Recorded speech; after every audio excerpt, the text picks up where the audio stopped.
सभी किसान भाइयों को मेरी राम राम। मैं डॉक्टर संदीप कुमार दूहन, सह प्राध्यापक डेयरी विज्ञान एवं डेयरी तकनीकी महाविद्यालय लाला लाजपत राय पशु चिकित्सा एवं पशु विज्ञान विश्वविद्यालय में कार्यरत हूँ। और मैं आज आप सभी लोगों से ये डिस्कस करना चाहूँगा कि किस तरह हम किसानों की आय हैं उसको बढ़ा सकते हैं और उसको दोगुना कर सकते हैं। क्योंकि आमतौर पे देखा गया है जो डेयरी फार्मर हैं उनके पास अच्छे पशु भी हैं जो अच्छा दूध भी दे रहे हैं, और काफ़ी फार्मर ऐसे भी हैं जो अपनी डेयरियों का बड़े अच्छे से रखरखाव कर रहे हैं, लेकिन उन्हें अपने दूध का उचित भाव नहीं मिल पाता, या फिर जो खर्चा है वो इतना ज़्यादा हो जाता है कि सारा खर्चा निकालने के बाद उनकी जो आमदनी है उसमें उतना इजाफा नहीं हो पाता। तो इसमें मैं ये कहना चाहूँगा कि जो किसान भाई हैं वो दूध का प्रसंस्करण या दूध की प्रोसेसिंग करके जो दूध है उसकी कीमत में काफ़ी इजाफा कर सकते हैं, ठीक है, जिसके कारण उनको अच्छा खासा मुनाफा मिल सकता है। सो दूध से हम अलग अलग तरह के विभिन्न प्रकार के उत्पाद बना सकते हैं। कुछ एक जो आपके उत्पाद हैं वो खोआ बेस्ड हैं। खोआ बेस्ड उत्पाद में जैसे आपका पनीर कलाकंद, बर्फ़ी और खोए से अलग अलग तरह की जो मिठाइयाँ बनती हैं वो हम बना सकते हैं,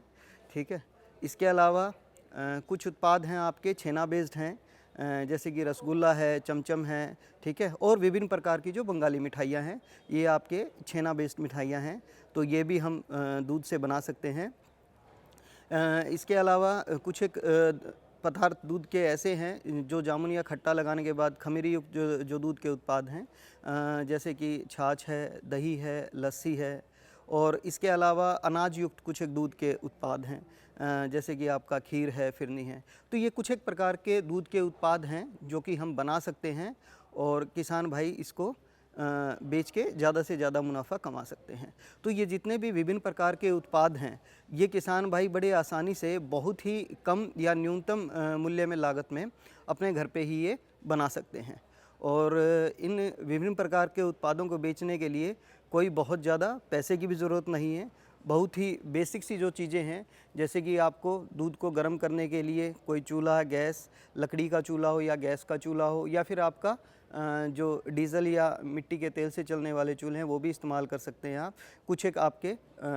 बड़े जो बर्तन हैं बनाने के लिए वो चाहिए, और इन्हीं से आप ये जो विभिन्न प्रकार की जो मिठाइयाँ हैं या दूध के उत्पाद हैं बना सकते हो। इसको बेचने के लिए जो किसान भाई हैं, जैसे आजकल हम देखते हैं जो डेयरियाँ, विभिन्न प्रकार की डेयरियाँ जो हैं जो गाँव में खुली हुई हैं, दूध बेचने के लिए शहर में जाते हैं किसान भाई। तो मैं ये कहना चाहूँगा कि खाली दूध को ना बेच के जो ये अलग अलग प्रकार के उत्पाद हैं ये आप दूध से बना के, और ये डायरेक्टली जो शहरों में हमारे भाई माताएं बहनें रह रहे हैं आप उनको दे सकते हो, ठीक है, जिनसे उनकी आमदनी में काफ़ी इजाफा आ सकता है। इसके अलावा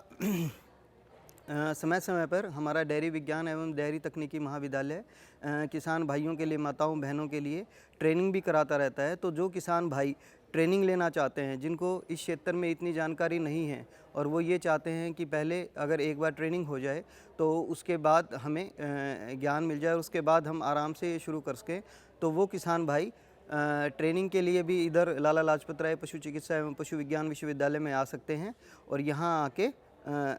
जो ट्रेनिंग है दूध प्रसंस्करण पे वो ज्वाइन कर सकते हैं, जो कि समय समय पे होती रहती है। इसके लिए डेयरी विज्ञान एवं डेयरी तकनीकी महाविद्यालय में वो संपर्क कर सकते हैं। तो ये जो विभिन्न प्रकार के आपके उत्पाद हैं इनसे कई उत्पाद तो ऐसे हैं कि जिनसे 1.5 से 2 गुना किसान को जो दूध में जो लाभ हो रहा है उससे 1.5 से दुगुना तक लाभ हो सकता है, या दुगने से भी ज़्यादा 3-3 गुना तक भी लाभ हो सकता है। जैसे अगर हम खोए की बात करें तो 5 किलो जो आपका दूध है वो आपका 1 किलो के लगभग या 1 किलो या उससे भी ज़्यादा खोआ बनाने के लिए पर्याप्त है, ठीक है। और 1 किलो दूध की अगर हम कीमत देखें तो 50 रुपये किलो के हिसाब से 5 किलो दूध की कीमत 250 रुपये है। लेकिन जो खोए का जो अच्छी क्वालिटी के खोए का जो रेट है वो आपका आप ये कह सकते हैं कि 350 सवा 300 के लगभग है, ठीक है। इसी तरह अगर पनीर की भी हम बात करें तो पनीर भी आपका ये है, आपको 4.5 किलो दूध से जैसे 4 से 1 किलो पनीर मिल सकता है, ठीक है। और वो भी आपकी जो लागत है, लागत वो आपकी ज़्यादा से ज़्यादा आप ये कह सकते हैं कि 250 रुपये होगी। और पनीर का जो आपका भाव है वो 350 350 रुपये किलो भी जो अच्छी क्वालिटी का पनीर है वो बिक रहा है। तो इस तरह किसान भाई जो हैं वो विभिन्न प्रकार के आपके दूध के पदार्थ बना के उनसे अलग अलग तरह की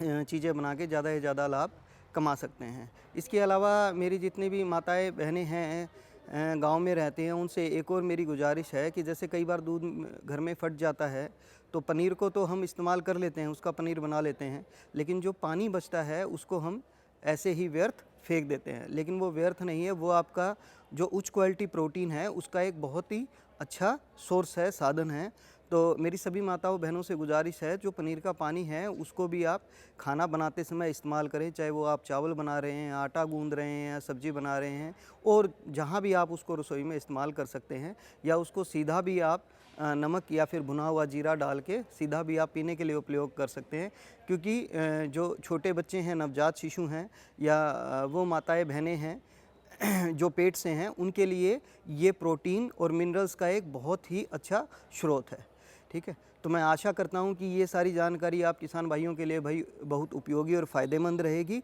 और आपकी आमदनी बढ़ाने में बड़ा सहयोगी रहेगी। इसी के साथ मैं सभी किसान भाइयों को अलविदा कहना चाहूँगा, राम राम कहना चाहूँगा।